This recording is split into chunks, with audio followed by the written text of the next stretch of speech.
Oke, selamat malam teman-teman. Apa kabar semuanya? Sehat ya? Oke, bisa dibantu komen nggak? Suara saya terdengar jelas nggak ya? Halo, selamat malam teman-teman. Suara saya kedengaran nggak ya? Oke, 大家晚上好. Oke, sorry ya sudah lama nggak hadir di kelas karena beberapa kesibukan pribadi ya. Jadi apa kabar semuanya? Sehat semuanya ya? Oke, malam ini kita kembali bahas Samkok ya setelah kayaknya 1 bulan lebih ya kita tidak bahas ya. Eh, Sorry ya karena kemarin beberapa kesibukan di akhir tahun jadi tertunda 1 bulan lebih. Oke, kita lanjut basa-basinya. Kita langsung lanjut aja kisah di balik sejarah Samkok atau 3 kerajaan ya. Pada pembahasan sebelumnya kan, kita sudah bahas tentang Tang Shi de Luan Shi Xiao Xiong 对待皇帝的3种态度, yaitu bagaimana itu uh, bagaimana bagaimana Dong Zhuo, Yuan Shao sama Yuan Shu itu memperlakukan kaisar yang ada, yaitu kalau Dong Zhuo dia Fei, yaitu menggantikan kaisar yang lama dengan kaisar yang baru. Kalau Dong Zhuo, kalau Yuan Shao itu dia berencana untuk menggantikan kaisar yang lain lagi, menggantikan kaisar yang lain juga gitu kan. Terus kalau Yuan Shu dia menjadikan dirinya sendiri sebagai kaisar. Nah, ketiga jenis perlakuan terhadap kaisar pada saat itu baik oleh Dong Zhuo, Yuan Shao maupun Yuan Shu itu ya, itu ketiga-tiganya 失败，这3个也都是失败了。这三种态度和做法哦，他们共同的问题就是成本高、风险大、效益低。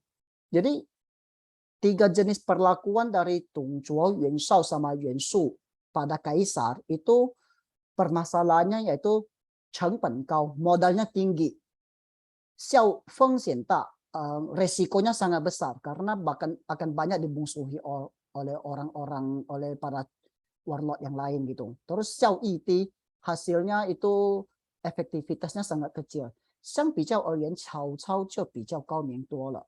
曹操itu jauh lebih pintar. 曹操他不换皇帝，曹操dia tidak mengganti kaisar，他利用这个现成的皇帝，而且把这个皇帝客客气气的供奉起来。曹操dia tidak mengganti kaisar, dia juga tidak memproklamasikan dirinya sebagai seorang kaisar. 曹操dia memperlakukan kaisar yang sudah ada dengan sangat sopan dan dijunjung sangat tinggi. 曹操 memanfaatkan kaisar yang ada ini untuk 曹操利用这个皇帝这张牌来号令天下。曹操dia memanfaatkan kaisar yang sudah ada ini, modal kaisar yang sudah ada ini untuk memerintah dunia, 号召诸侯 untuk memerintah para warlord yang ada pada saat itu. 这个就是我们通常说的挟天子以令诸侯。Ini yang paling sering kita dengar itu ya, yaitu 挟天子以令诸侯ya. Sorry. 挟天子以令诸侯, yaitu memanfaatkan kaisar untuk memerintah para warlord. 其实这个说法是可以讨论的呢。Jadi sebenarnya perkataan 挟天子以令诸侯 memanfaatkan kaisar untuk memerintah para warlord, warlord ya. Itu perkataan ini sebenarnya bisa diperdebatkan karena 因为曹操本人和曹操集团的人从来没有说过挟天子以令诸侯的说法。Jadi sebenarnya dari Cao Cao pribadi maupun dari kelompoknya Cao Cao, mereka tidak pernah mengatakan 挟天子以令诸侯. Ini dulu kita pernah singgung sekilas ya. Ini hari ini kita bahas lebih jelas. Jadi kelompoknya Cao Cao tidak pernah mengatakan begitu. 我们上一次有讨论过，毛玠曾经向曹操提出一个奉天子以令不臣，休耕职 Xu Jinzi. Jadi di pertemuan 2-3 pertemuan sebelumnya ya kita pernah membahaskan Cao Cao ada seorang strategis penasihat perangnya pernah memberikan masukan ide strategi Feng Tianzi Ling Bu Chen Xiu Gengzhi Xu Junzi, yaitu menjunjung kaisar dan memerintah para pejabat yang tidak tidak mengabdi pada negara. Xiu Gengzhi memperbaiki pertanian, Xu Junzi dan memperkuat tentara gitu, memperkuat tentara ya. Jadi ini adalah saran dari Mao Jie. Jadi tidak ada perkataan Xie Tianzi Ling Zhuo memanfaatkan. Jadi kelompok Cao Cao tidak pernah mengatakan perkataan memanfaatkan, tapi lebih ke arah Feng Tianzi, yaitu menjunjung kaisar. OK， Cao Cao 采纳了毛介的建议，并予以实施。Cao Cao dia langsung mengambil saran dari Mao Jie dan melaksanakannya，也就是说，曹操的路线和策略是奉天子以令不臣。Jadi di sini bisa disimpulkan bahwa sebenarnya kebijaksanaan politik Cao Cao itu adalah menjunjung kaisar, bukan memanfaatkan kaisar seperti yang diketahui secara umum，而不是挟天子以令诸侯。那么挟天子以令诸侯这说法又是怎么来的呢？ Lalu kalau begitu perkataan 挟天子以令诸侯 ini dari mana asal usulnya? 挟天子以令诸侯这个说法 perkataan 挟天子以令诸侯 ini 是人家说曹操的， itu perkataan ini berasal dari orang lain. 比方说诸葛亮， jadi contohnya itu ada 诸葛亮 pernah berkata mengatakan kata ini. 诸葛亮 itu dia bilangnya 挟天子而令诸侯 bukan 以令诸侯, tapi artinya lebih kurang sama. 挟天子而令诸侯 sama 挟天子以令诸侯 itu lebih kurang sama ya. 但意思一样 tapi artinya sama ya. 他就是说挟天子以令诸侯 这话是曹操的敌人说的，敌人说的不怎么靠得住. Jadi ya kalau musuh bilang kita pasti dibilang yang jelek-jelek ya. Padahal Cao Cao kan menjunjung kaisar, tapi musuhnya Cao Cao dia bilang Cao Cao memanfaatkan kaisar. Kalau begitu, nama 挟天子以令诸侯有没有人说过呢？ Kalau begitu perkataan 挟天子以令诸侯 ini selain dari musuh Cao Cao, selain dari Zhuge Liang bilang, ada nggak yang bilang begitu juga? Ada. 谁呢？ Itu adalah Yuan Shao的居授, Yuan Shao的谋士居授. Itu adalah seorang penasehatnya dari Yuan Shao yang bernama Ju Shou. Ju Shou dia bilang apa? Ju Shou dia di Samgozhi tercatat begini ya. Dia menyarankan, jadi pada saat Kaisar Han Xianti diculik oleh Dong Zhuo untuk dari Luoyang ke Chang'an gitu kan. Terus setelah itu Dong Zhuo mati, terus Han Xianti kan dia mau kembali ke Luoyang. Nah, waktu itu Ju Shou di Samgozhi tercatat pernah memberikan saran kepada Yuan Shao. Sarannya yaitu gini, dia menyarankan Yuan Shao untuk mengambil menjemput Han Xianti, Kaisar Han Xianti untuk ke daerahnya Yuan Shao kan. Perkataan dari Ju Shou gini, 挟天子而令诸侯，蓄驷马以讨不田. Ini lebih kurang artinya sama ya. Jadi 挟天子而令诸侯 itu artinya tadi memanfaatkan kaisar dan memerintah para warlord. 蓄驷马 menumpuk pasukan atau tentara di讨不田 untuk mencari keadilan atau untuk mendidik atau untuk maksudnya memerangi yang tidak mendengar pada kerajaan. Tian di sini artinya Cao Tian. Jadi di sini Ju Shou dia pernah mengatakan memberikan saran pada Yuan Shao untuk jemput kaisar supaya dia bisa memanfaatkan kaisar, habis itu perkuat tentara dan perangi pejabat-pejabat yang tidak dengar pada kerajaan. Kalau kaisar di tempat Yuan Shao berarti kan Yuan Shao menjadi pusat kerajaan dong gitu artinya ya. Tapi Cao Cao Yuan Shao 的其他模式不赞成。袁绍的其他模式不赞成。袁绍的其他模式不赞成呀。Jadi para penasehatnya Yuan yang lain tidak setuju dengan ide ini. Tidak setuju dengan ide ini ya. 说这个皇帝现在是个废物，这么一个废物，把他接到我们这里来干什么？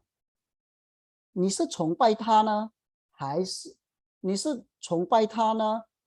不朝拜他呢？ Kamu tuh jadi penasehatnya Yuan yang lain dia tidak setuju dengan idenya Chusou ini. Mereka merasa kaisar yang ini sudah menjadi seorang kaisar yang sudah tidak berguna lagi. Kalau lu Yuan bawa kaisar, jemput kaisar ke tempat lu tuh sebenarnya menghormati kaisar atau enggak? Kalau lu ada apa-apa tuh lu mau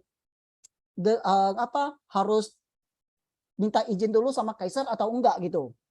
Nah, 你是请示呢，还是不请示呢？那你肯定要朝拜，肯定要请示啊。Kalau kaisar di sini kan harus hormati dia dong, harus ada apa-apa harus minta izin dong. 但是现在把他弄来以后，大事小事都要跟皇帝请示。Kalau lu bawa kaisar ke sini, kedepannya dikit-dikit harus minta izin sama kaisar. Kalau 万一皇帝意见和我们不一样怎么办？ Kalau kaisar dia punya pandangan politiknya berbeda gimana dong? 我们是听他的呢，还是不听他的？ Mau dengar pendapat dia atau enggak? 听他的呢，显得我们没分量。 Kalau dengar dia berarti kita tidak punya kekuasaan apa-apa dong. 不听他的呢，我们又是违法。 Kalau tidak dengar dia, kita bukankah melanggar hukum? Jadi karena beberapa penasehatnya Yuan tidak setuju ini, maka akhirnya Yuan tidak pergi menjemput kaisar. Ya. Terus Yuan的想法是什么？ Pemikiran Yuan tuh kayak gini. 现任皇帝是董卓扶起来的。 Jadi Kaisar Han Xinti itu diangkat oleh Dong Zhuo gitu. 而董卓要废立皇帝的时候，袁绍怎么干的呢？ Jadi Kaisar Han Xinti ini diangkat oleh Dong Zhuo. Dan ketika Dong Zhuo dia ingin mengangkat Han Xinti itu, Yuan itu kan tidak setuju. Jadi Yuan dia berpikir, lah itu kan kaisar yang dulu mau diangkat, gue nggak setuju. Kalau gue sekarang junjung kaisar ini, bukankah gue itu malu dong gue gitu loh. 不是打自己的耳光，打自己的脸吗？ Bukankah itu sama dengan gue tampar muka gue sendiri, bikin malu gue sendiri gitu loh. Nah, terus kalau sekarang Yuan dia mau angkat kembali kayak Han Lingti, abangnya Han Xinti gitu kan? Bisa nggak? Nggak bisa, karena itu sudah dibunuh oleh Dong Zhuo gitu. Kalau gitu ya udahlah, nggak usah aja sekalian gitu. Itu pemikiran Yuan pada saat itu. Nah, 这个事情袁绍有意了，曹操就抢先一步。Hal ini, masalah untuk menjemput kaisar ini, Yuan ragu-ragu, langsung oleh Cao Cao dia merebut kesempatan ini. 公元196年被董卓劫持到sorry ini salah ya, harusnya到长安。到长安的汉献帝tahun 1196 Kaisar yang diculik atau dibawa secara paksa oleh Dong Zhuo, Kaisar Han Xinti yang dibawa secara paksa oleh Dong Zhuo ke Chang'an, setelah Dong Zhuo meninggal, 在董卓死后又回到了当时的首都洛阳。 Kaisar dia melarikan diri lagi setelah Dong Zhuo mati. Kaisar dia melarikan diri lagi bersama beberapa pejabat untuk kembali ke ibu kota Luoyang. 这时候的洛阳已经是一片废墟。 Pada saat ini, ibu kota Luoyang itu sudah terbakar habis, hangus berantakan, hancur. 皇帝和百官的饮食起居， jadi untuk 甚至形同乞丐。 Jadi pada saat itu pakaian sama makanan dari kaisar itu sudah sangat kacau balau, bahkan sudah boleh bilang hampir jadi 形同乞丐, sudah kayak pengemis gitu. 曹操在得到这一消息后, begitu Cao Cao mendapat kabar ini, 立马采取毛戒的奉天子以令不臣的建立。 Cao Cao dia langsung melaksanakan saran dari Mao Zedong, yaitu 奉天子以令不臣的建立。 Melaksanakan saran dari Mao Zedong, yaitu menjunjung kaisar untuk memerintah pejabat yang tidak berbakti. 把皇帝从洛阳接到了自己的根据地实现。 Dia menjemput kaisar dari Luoyang untuk dibawa ke Xushen, Kabupaten Xushen ya. Ke Xushen itu tempat Cao Cao ya. Cao Cao 把汉献帝接到徐县以后，曹操dia bawa Han Xinti sampai ke setelah Cao Cao bawa Han Xinti sampai ke Xushen, 立即就客客气气的供奉皇帝起来。Dia langsung dengan hormat, dengan penuh sopan santun menghormati kaisar. 绝不像西北军阀那样子无法无天. Jadi tidak seperti tentara Sibei Jun ya, Sibei Jun para warlord yang dari Tongzhuo, dari Sibei ya. Itu yang tidak membuat kaisar seolah-olah hidup tanpa hari gitu, harinya tuh sangat menderita. 当年的皇帝在这个从长安迁到洛阳的路上，每天他也是上朝的。Jadi pada saat sebentar， 这就找一个农民的院儿，大家来行礼如意。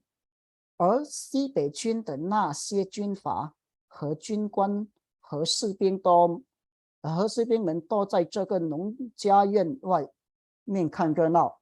这个皇帝是这样子的。Jadi begini, jadi konon pada saat Han Xinti itu dibawa secara paksa oleh Tongzhuo dari Luoyang ke Chang'an gitu ya. Dari Luoyang ke Chang'an, itu sepanjang perjalanan setiap hari itu kaisar mereka melakukan ritual pejabat datang melapor kepada kaisar. Nah, kan di perjalanan kan tidak ada tempat. Jadi biasanya kaisar sama pejabat-pejabat itu mencari tempat halaman di rumah-rumah petani yang agak luas. Terus di sanalah para pejabat mengadakan ritual menghormati kaisar secara seadanya. Nah, tapi para tentara, para pejabat-pejabat yang dari Sibei, anak buahnya Tongzhuo gitu, mereka tidak mengikuti upacara gitu. Mereka hanya melihat, oh begitu, hanya berlihat tanpa sopan santun, tidak menghormati kaisar sama sekali. Cuma lihat-lihat gitu aja, berdiri lihat-lihat gitu aja. Nah, hal ini tentu berbeda sekali ketika Han Xinti dia pulang ke tempat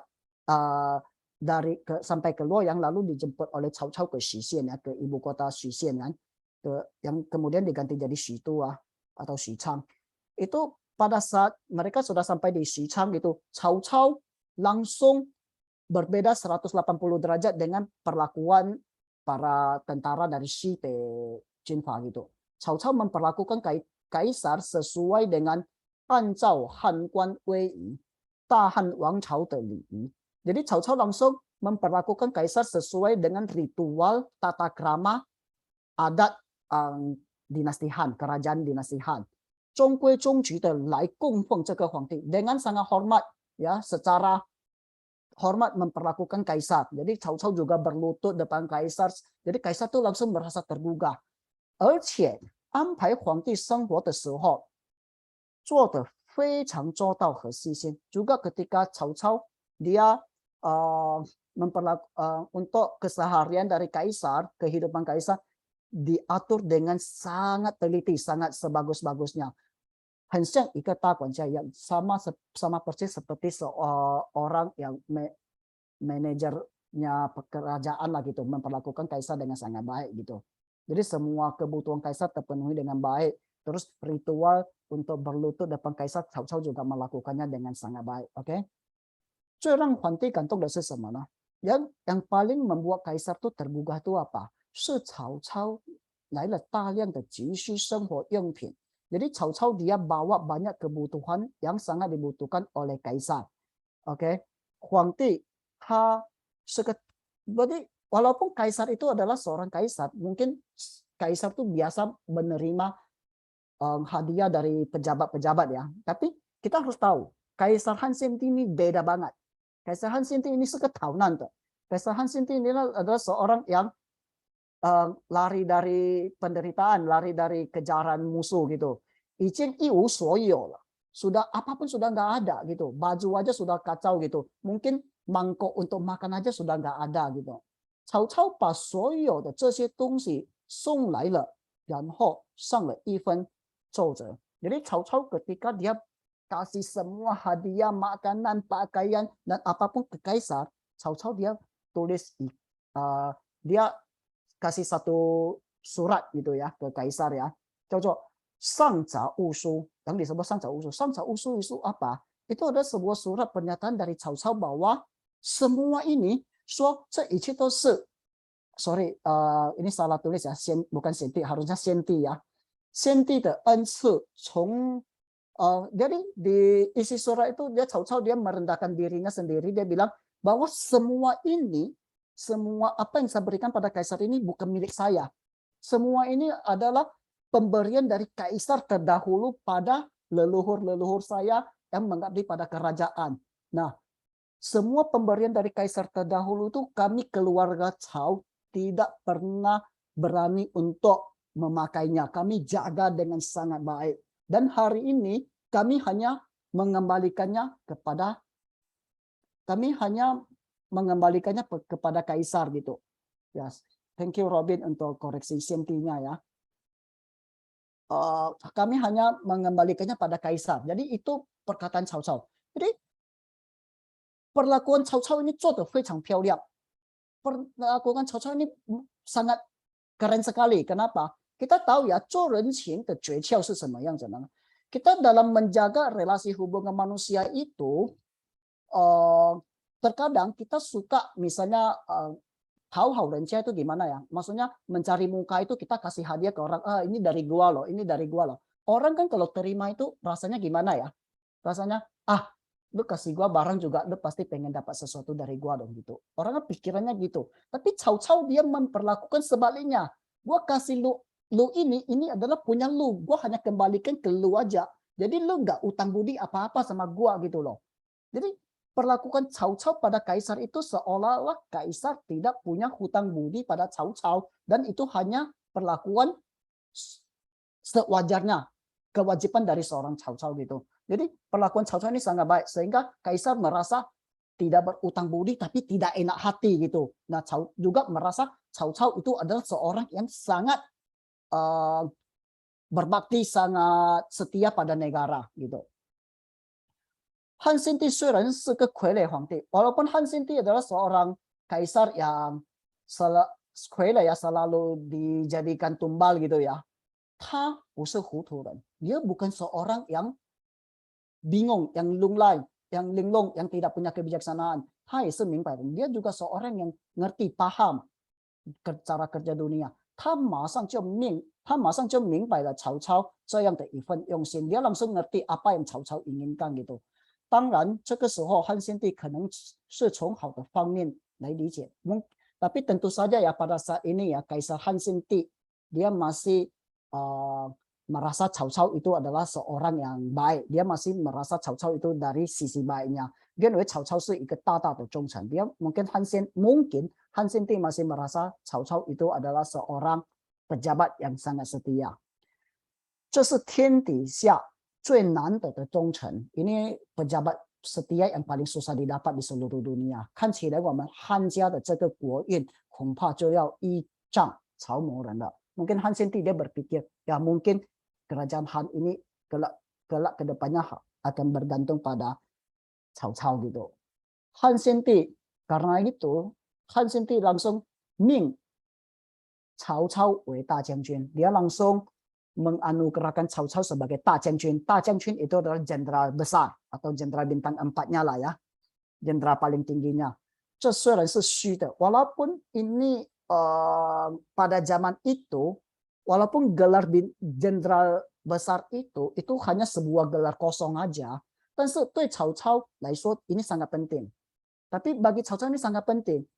Dan Cao Cao 得到了在当时看来是政治的优势. Karena begitu mendapat gelar ini, walaupun gini, pada saat itu walaupun lu jenderal bintang 4, bintang 5 atau bintang 10 sekalian, kalau lu punya kekuatan tentaranya lu kalah sama yang lain, tetap aja omong kosong gitu loh.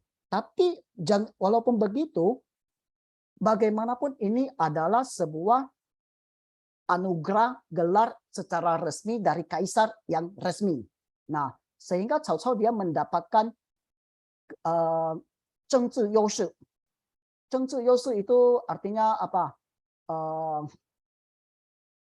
Kelebihan secara politik gitu. Dia mendapatkan kelebihan secara politik. 叫做师出有名. Jadi 师出有名 itu artinya apa? lu mau melakukan sesuatu apapun juga, lu berada di pihak yang benar. Nah, pihak Yuan Shao itu mau melakukan apapun juga, dia tetap ya legitimasi ya.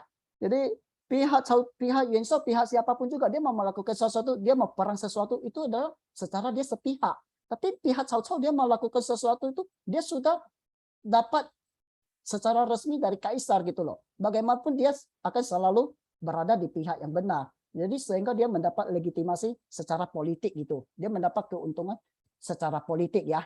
Nah, Yuan Shao 又是如何对待这件事情呢？ Begitu Yuan Shao tahu hal ini, dia sangat nyesal. Yuan Shao 这个人的特点是什么呢？ Yuan Shao ini dia punya kelebihannya apa? 反应慢, dia punya responnya lambat. Nah, pada saat Qu Shou sarankan Yuan Shao untuk ini itu, kan dia nggak setuju. Nah, begitu Cao Cao sudah dapat kayak gini, tiba-tiba dia huanggan tahu. Dia tiba-tiba sadar, wah, gua kalah nih, gua salah nih. Cao Cao yang benar ini. Nah, begitu Cao Cao sudah dapat Han Xianti, Yuan Shao dia baru sadar kalau dia salah. Nah, karena Yuan Shao dia punya kekuatan tentaranya banyak, dia langsung 仗着他的人多势众, dia merasa dengan kekuatan tentaranya dia menekan Cao Cao untuk menyerahkan Han Xianti gitu ke tempat dia. Dia 跟曹操说，袁绍跟曹操提出了，他也要迎奉皇帝。Pada saat ini, Yuan Shao dia bilang dia juga pengen menjunjung kaisar, terus minta Cao Cao untuk bawa kaisar ke tempat dia aja. 他说这个皇帝不能住在洛阳啊。 洛阳已经被董卓毁掉了，也不能住徐县了。徐县这个地方不好，很潮湿，皇帝住的也不舒服，应该移到他那边了。Jadi dia bilang alasannya gini, Huangdi Kaisar Han Xianti itu nggak boleh tinggal di Loyang karena Loyang sudah dihancurkan oleh Dongzhuo. Juga jangan tinggal di Xisian tempat Cao Cao karena tempat Cao Cao itu dataran rendah yang basah. Jadi causip basah gitu ya, udaranya tidak bagus. Terus Kaisar kalau tinggal di sana tuh tidak nyaman. Harus bawa ke tempat saya aja lebih nyaman. Tempat saya lebih besar. Emangnya Cao Cao tuh bodoh gitu. Dia mau kasih Han Xianti begitu aja. Cao Cao 当然不愿意啊. Cao Cao tentu saja tidak mau dong. 得到手的一块肉怎么可能分一口给人家呢? Daging yang sudah depan mata, depan mulut yang sudah tinggal digigit, ditelan aja kan nggak mungkin dong dibagi ke orang gitu loh. 于是曹操就用皇帝的名义给袁绍下诏。 langsung Cao Cao menggunakan nama kaisar menuliskan sebuah perintah tertulis kepada Yuan Shao untuk mengajarkan Yuan Shao. Dia tulis apa? Hey Yuan Shao. Jadi ini langsung kayak teguran dari kaisar. Padahal itu sebenarnya dari Cao Cao ya. Cao Cao atas nama kaisar dia tegur Yuan Shao. Hey Yuan Shao, lu selama gua lagi susah-susah dibawa sama Dongzhuo, lu kemana aja? Lu gak datang jemput gua, lu gak datang selamatin gua, lu lagi ngapain aja? Lu itu benar-benar pejabat tidak setia pada negara, bla bla bla bla. Pokoknya dimaki lah Yuan Shao gitu. Akhirnya apa? Yuan Shao dia nggak bisa apa-apa, dia mau membangkang juga nggak bisa, karena pada zaman itu walaupun kekuatan Yuan Shao besar, masyarakat secara umum masih menjunjung kerajaan Han gitu. Jadi mau gak Yuan Shao sehingga dia tidak, walaupun kekuatannya lebih besar dia tidak bisa membangkang. Akhirnya Yuan Shao 只好写一封检讨书. Yuan Shao akhirnya dia harus menuliskan sebuah surat pernyataan minta maaf, permintaan introspeksi diri untuk diserahkan ke kaisar. Ya, secara sebenarnya ya diserahkan ke Cao Cao gitu. 这时候大家才恍然tahu. Jadi pada saat ini baru semua warlord yang lain sadar bahwa Cao Cao 迎奉了皇帝没有吃任何亏, bahwa Cao Cao dia menjemput Han Xianti, menjunjung Han Xianti, menjemput Han Xianti itu tidak rugi, malahan untung, 而是赢得了政治正义的旗号, malah mendapatkan keuntungan secara politik bahwa dia adalah pihak yang benar, pihak yang resmi. 他出师有名，堂堂正正， dia adalah pihak yang benar. 当然，按照中国的这个传统政治的规矩, tentu saja berdasarkan kalau sistem politik zaman Jongkok yang dulu, yang kuno dulu, para warlord yang di luar itu, 其他的各路诸侯也可以提出一个口号叫做清君侧. Jadi warlord lain juga boleh mengeluarkan sebuah pernyataan Qing Junce. Apa itu Qing Junce呢? Yaitu 那个皇帝身边有小人, yaitu bawah di samping kaisar itu ada orang jahat, ada orang kecil, orang kerdil, orang yang tidak benar. Nah, orang kecil, orang tidak benar itu adalah Cao Cao yang memanfaatkan, mempengaruhi Huangti gitu. Kita harus serang ke sana untuk bunuh Cao Cao gitu. Bisa saja orang mengeluarkan pernyataan seperti gini. 但这个总不如曹操用皇帝的名义直接说你就是小人. Tentu saja pernyataan seperti ini akan kalah dibandingkan kalau Cao Cao menggunakan nama kaisar secara langsung bahwa lu lah orang yang kerdil itu, lu lah orang yang tidak benar itu. Jadi kalah kan, bagaimanapun Cao Cao dia akan selalu berada di pihak yang benar. Nah, perlakuan Cao Cao ini itu secara politik itu dia mendapatkan keuntungan politik secara sangat besar. Bahkan ketika Zhuge Liang mendiskusikan tentang kondisi dunia pada saat itu dengan Liu Bei yang disebut dengan Long Zhongdui ya, Zhuge Liang dia pernah bilang gitu. Cao Cao bahwa Cao Cao 挟天子而令诸侯，此诚不可与争锋. Bahwa Cao Cao memanfaatkan kaisar untuk memerintahkan para warlord, hal ini tidak bisa dilawan. Jadi Zhuge Liang waktu dia mendiskusikan dengan Liu Bei ya tentang kondisi dunia yang disebut Long Zhongdui ya, itu Zhuge Liang dia bilang begitu, bahwa Cao Cao memanfaatkan kaisar itu tidak bisa dilawan secara politik. Itu Cao Cao punya keuntungan politik yang sangat besar. Oke. Nah, ini masalah Long Zhongdui ini nanti akan kita dibahas di pertemuan-pertemuan berikutnya ya. Ini juga tentang diskusi antara Zhuge Liang. Long Zhongdui ini adalah tentang pembahasan strategi ketika Zhuge Liang dan Liu Bei lagi membahas tentang kondisi dunia pada saat itu ya. Ini akan dibahas di pertemuan berikutnya. Oke. Terus Mao Jie和居寿的 kita bahas kembali tentang strategi dari saran dari Mao Jie dan 居寿 tadi ya. 表面上看起来一样. Jadi strategi dari Mao Jie dan 居寿 itu kelihatannya tuh hampir sama. Mao Jie dia bilang begini, 奉天子以令不臣，萧更直续君之. Mao Jie penasihatnya Cao Cao dia bilang ini, menjunjung kaisar dan memerintah pejabat yang tidak mau dengar kaisar gitu, tidak setia. Xiao Gengzhi memperbaiki pertanian atau istilahnya itu untuk menumpuk makanan ya. Xu Jinzi itu dan mengumpulkan pasukan, memperkuat pasukan. Nah, Ju Shou dia mengatakan begini. 挟天子而令诸侯，蓄司马以讨不田. Memanfaatkan kaisar dan memerintahkan para warlord. 蓄司马 kumpulkan pasukan untuk perkuat pasukan untuk memerangi para pejabat yang tidak setia pada kerajaan. Nah, di sini kalau kita lihat sekilas itu mungkin lebih kurang, intinya lebih kurang sama. Tapi kalau secara politik, bahasa politik ini untuk disebarkan ke masyarakat ini ada perbedaan yang sangat mencolok. Kenapa? Feng itu artinya Zunfeng, itu artinya menjunjung. Xie itu artinya liyong. Liyong itu memanfaatkan. Jadi bisa nggak dibayangkan ketika pernyataan politik ini tersebar ke masyarakat? Masyarakat secara umum, rakyat secara umum akan merasa bahwa Cao Cao itu adalah di pihak yang benar. Karena dia akan menjunjung kaisar. Ini pemilihan kata. Sementara pemilihan kata dari pihak Yuan Shao adalah liyong. Xie adalah memanfaatkan. Di situ akan terlihat bahwa Yuan Shao itu adalah pihak yang jahat. Jadi pemilihan kata itu sangat penting ya untuk sebuah dunia politik ya. 就算曹操的想法和袁绍一样, walaupun mungkin pemikiran Cao Cao dengan Yuan Shao itu sama, 或者 atau kita bilang 或者毛玠的意思和居寿一样, atau mungkin saja keinginan dari Mao Jie atau maksud dari Mao Jie dan 居寿 itu sama, 也是利用皇帝 sama-sama memanfaatkan kaisar. Nah, 你先把这个牌子拿到手, kalau lu bisa dapatkan kesempatan ini ya, 在政策上面也高了一招啊. Secara politik lu akan menang duluan. Wang pai只有一张啊, karena kaisar itu hanya bendera kaisar itu hanya satu. Se Qiang Xian na dao shou, sei shi wang. Siapa yang dapat duluan dialah rajanya gitu.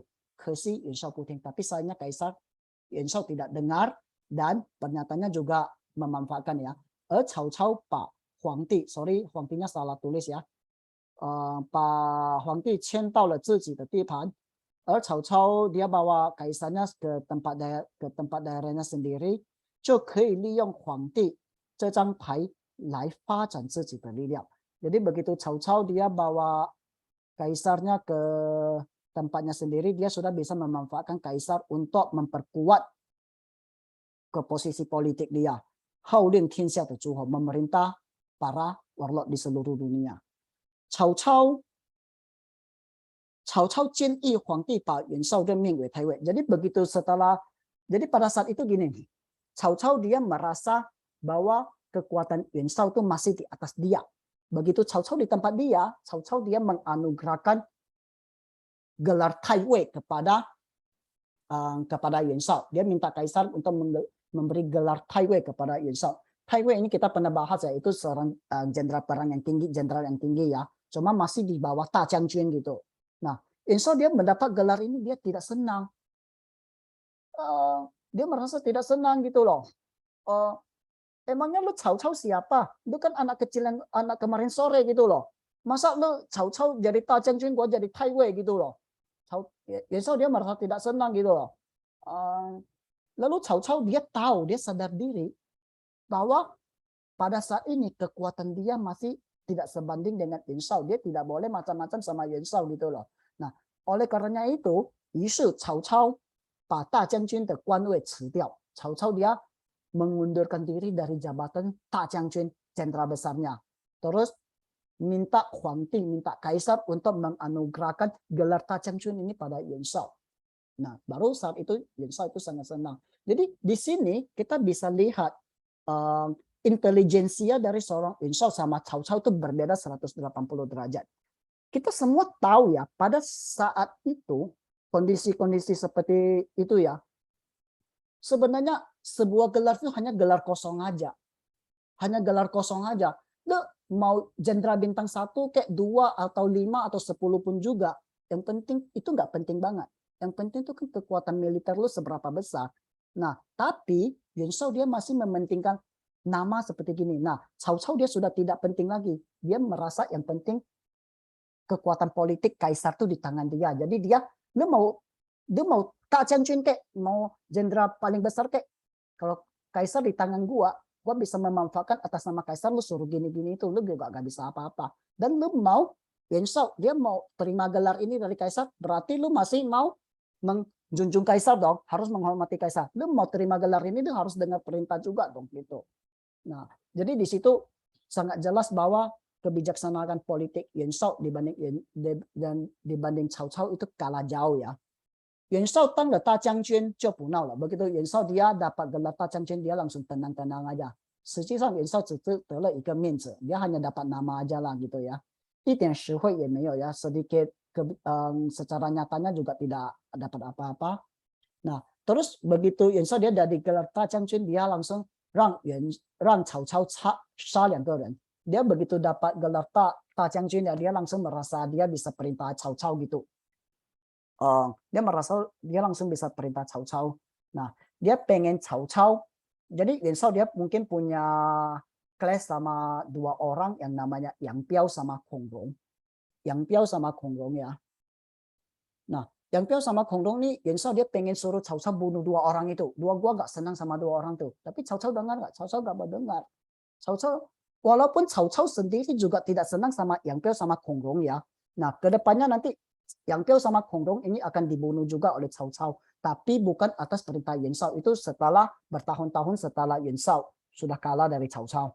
Nah, kenapa Yang Piao sama Kong Rong itu akhirnya dibunuh Cao Cao? Itu akan kita bahas ke depannya.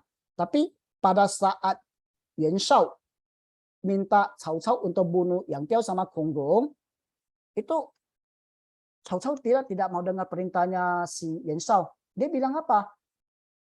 Cao Cao dia sangat ngerti. Pada saat ini Cao Cao kekuatannya masih lemah dan dia masih butuh dukungan dari orang-orang terkenal, dukungan dari tokoh-tokoh masyarakat, dan dukungan dari pejabat-pejabat hebat gitu loh. Nah, jadi dia tidak boleh sembarang bunuh orang. Jadi alasan Cao Cao ke Yuan Shao apa? Pada saat ya alasannya juga sama. Alasannya bahwa saat ini kaisar kita sudah baru tenang dan memberikan pengampunan lah pada pejabat ini dan itulah. Nah, lu nggak boleh bunuh sembarangan tanpa titah kaisar, apalagi mereka menjabat di pusat ibu kota langsung kepada kaisar bla bla bla bla bla. Jadi nggak boleh sembarang dibunuh. Yuan Shao juga nggak bisa ngomong apa-apa, betul kan? OK，曹操引奉天子到许县，当然有自己的打算。小说《三国演义》中提到，曹操把皇帝迁到许县后，大权独揽，要挟天子以令诸侯。那么历史上的曹操，他的真实想法是怎么样？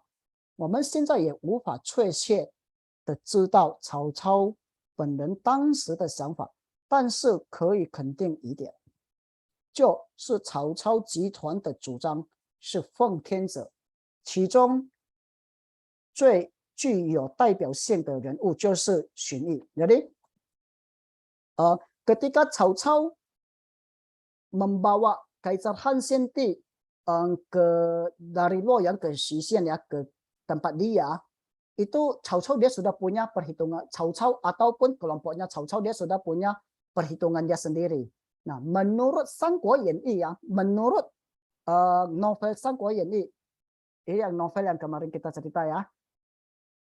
Cao Cao sebenarnya dari awal bawa kaisar, jemput kaisar itu Cao Cao sudah semena-mena pada kaisar, sudah semena-mena pada kaisar, sudah berkuasa penuh di kerajaan dan semena-mena pada kaisar, sudah memanfaatkan kaisar ini itu gitu loh. Tapi apakah sebenarnya berdasarkan catatan sejarah itu Cao Cao begitu? Ini kita susah ngomong ya karena kita tidak tinggal pada saat itu. Tapi ada satu hal yang bisa dipastikan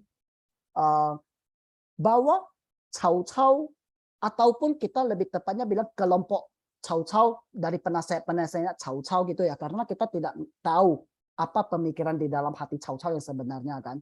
Nah, tapi setidaknya dari kelompoknya Cao Cao ataupun penasihatnya Cao Cao, mereka selalu menggunakan kata Feng Tianze, menjunjung kaisar. Nah, salah satunya itu yang paling vokal itu adalah Xun Yi. Xun Yi itu siapa? Xun Yi 就是曹操前期的五大谋士。荀彧itu adalah seorang salah satu dari 5 ahli penasehat perangnya Cao Cao di awal-awal karir militer Cao Cao ya. Oke. Nah, Xun Yi dia bilang apa? Xun Yi dia bilang apa sama Cao Cao gitu? 当今之事维护汉室，保卫皇帝就是一命正义的旗帜。Pada zaman sekarang, pada saat ini kita melindungi hegemoni kerajaan Han, dinasti Han, melindungi kaisar itu adalah Zheng Yi de Qizhi, itu adalah simbol daripada kesetiaan, simbol daripada kebenaran gitu. Nah, Xun Yi dia bilang begitu. Terus yang kedua dia bilang apa? Jiangjun nin yi guan zheng yi, jenderal. Maksudnya dia panggil Cao Cao Jiangjun ya. Dia bilang Anda selama ini selalu berada di pihak yang di jalan yang benar.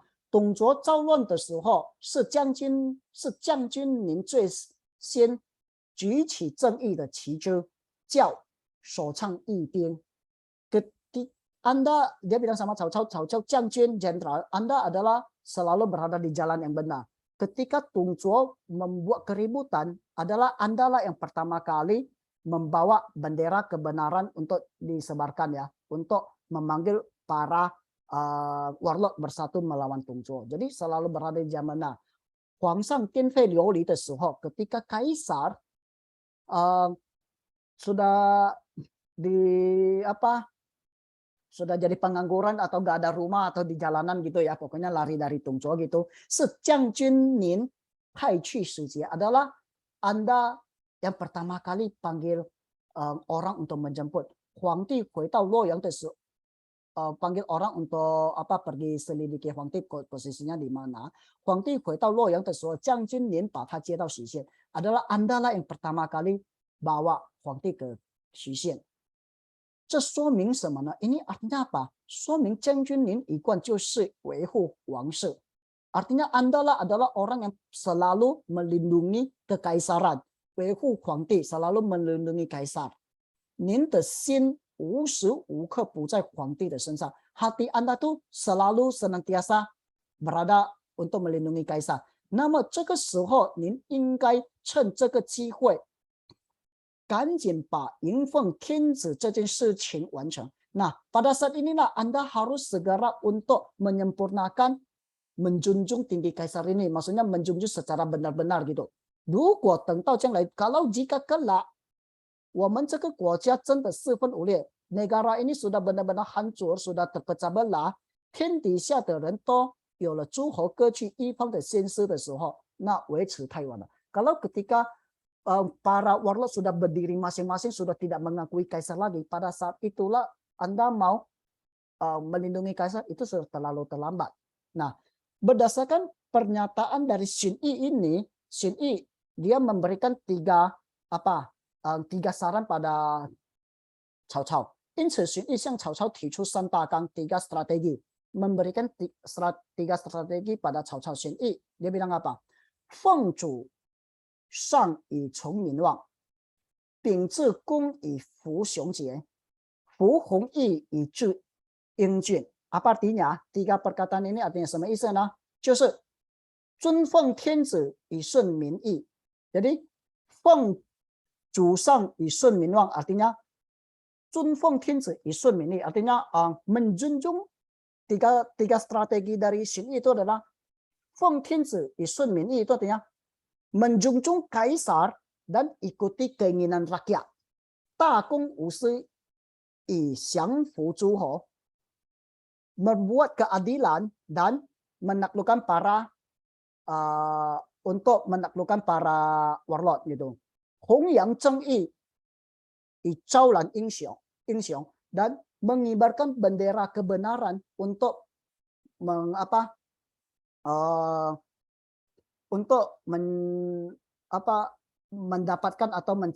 dukungan daripada pahlawan ataupun dari artinya di sini bisa mendapatkan dukungan dari banyak orang-orang hebat gitu. Oke. Jadi 尊奉天子以顺民意 itu artinya tasun, itu artinya berbakti pada kerajaan. Terus 大公无私以降服诸侯, dengan apa ya tadi sorry terjemahan saya agak kacau. Gimana tadi saya terjemahkannya? 大公无私 artinya tanpa dengan penuh keadilan ya untuk dengan bersifat selalu adil dalam hal politik gitu kan untuk menaklukkan para warlord. Itu artinya talui, itu artinya strateginya. Jadi ini artinya tasun itu artinya berbakti pada negara, punya strategi untuk mengembangkan negara, dan ta adalah kebijakan, dan hong yang zhengyi yi zhaolan英雄 itu artinya mengibarkan bendera kebenaran untuk mendapatkan dukungan daripada orang-orang hebat. Itu artinya tate, itu artinya kebijaksanaan yang sangat besar ya. Jadi ini ada tiga strategi dari sini. Jadi di sini semua feng zu artinya menjunjung kaisar. Oke. Tentu saja Xin Yi的居受的差别. Perbedaan kita tadi bicara tentang perbedaan Mao Jie dan 居受. Sekarang kita bicara perbedaan Xin Yi dan 居受 ya. Xin Yi dia selalu bicara tentang yi. Yi itu artinya kebenaran. Ya, berada di pihak yang benar. Sementara 居受 dia selalu bicara tentang li. Li itu artinya keuntungan, memanfaatkan. Jadi di sini terlihat perbedaan kelompok Yuan Shao dan kelompok Cao Cao. 尊奉天子是大正义，挟持天子是大的利益. Jadi menjunjung kaisar itu adalah kebenaran, memanfaatkan kaisar itu adalah hanya sekedar mencari keuntungan secara politik. 居受反反复复强调利，说明袁绍重利。荀彧反反复复强调义，说明曹操重义。当然我们不知道曹操的真心思lah. Jadi 居受 dia selalu bicara tentang keuntungannya. Itu artinya Yuan Shao selalu bicara tentang untung, Xin Yi selalu bicara tentang menekankan tentang kebenaran gitu ya, kesetiaan. Kebenaran dan kesetiaan. Artinya Cao Cao itu mementingkan kesetiaan dan kebenaran. tentu saja kita tidak bisa tahu ya apa yang ada di pikiran Cao Cao, apakah hanya sekedar pura-pura, kita nggak bisa tahu. Ya itu hanya kembali, cuma ya secara sejarah perlakuannya begitu. 毛尖和荀彧这两个人的说法也会给曹操带来一个紧箍咒。紧箍咒itu apa? Cingku tahu ya, cingku itu yang dipakai oleh Sun Gokong itu apa namanya?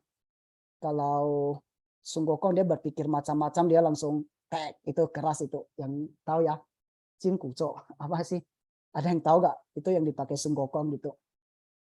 Jadi perkataan Sun Yi dan Mao Jie ini ya, membawa sebuah gelang itu pada apa ya?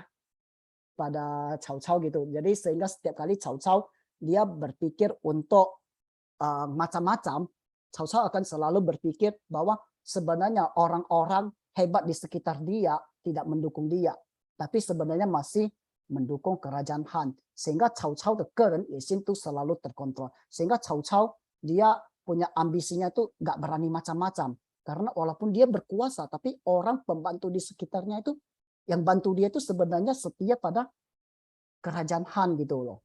Ya.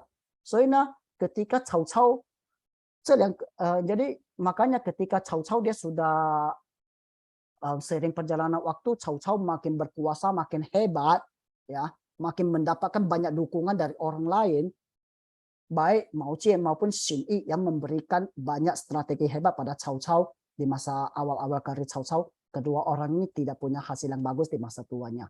Konon katanya Xin Yi dibunuh oleh Cao Cao.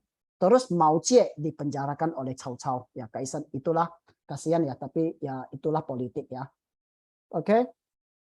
Terus 按照易中天老师的说法呀，很有可能在公元196年的时候，曹操也是刚刚完成了一个转变，从一个热血沸腾的青年将领转变成一个成熟的乱世英雄。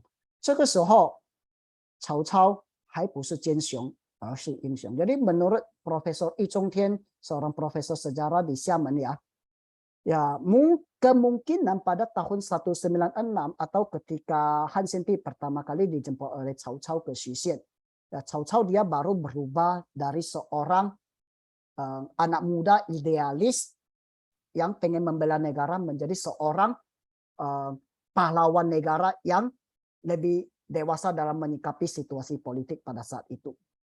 Nah, jadi pada saat ini mungkin Cao Cao masih belum layak disebut sebagai seorang Jianxiong. Kita sudah bahas apa itu Jianxiong, tapi lebih layak disebut seorang Ingxiong atau seorang pahlawan. Walaupun kelak ke depannya Cao Cao akan disebut seorang Jianxiong ya, tapi setidaknya pada awal-awal itu Cao Cao masih benar-benar membela negara. 当然这个观点呢，他是主张统一的。Cao Cao itu adalah orang yang punya ide untuk mempersatukan negara. 他维护的现任皇帝，因为现任皇帝是当时情况下是国家统一的象征. Jadi Cao Cao dia selalu membela atau melindungi kaisar karena kaisar itu adalah simbol dari kebersatuan sebuah negara. Tentu saja pernyataan ini akan sangat berbeda dengan pernyataan di novel Sang Kuo Yan Yi. Karena di novel Sang Kuo Yan Yi itu diceritakan bahwa Cao Cao itu adalah seorang yang memang dari sejak awalnya tuh bercita-cita untuk meruntuhkan hegemoni dinasti Han atau menggeserkan dinasti Han. Ada seorang yang jahat. Ya, ini berbeda ya.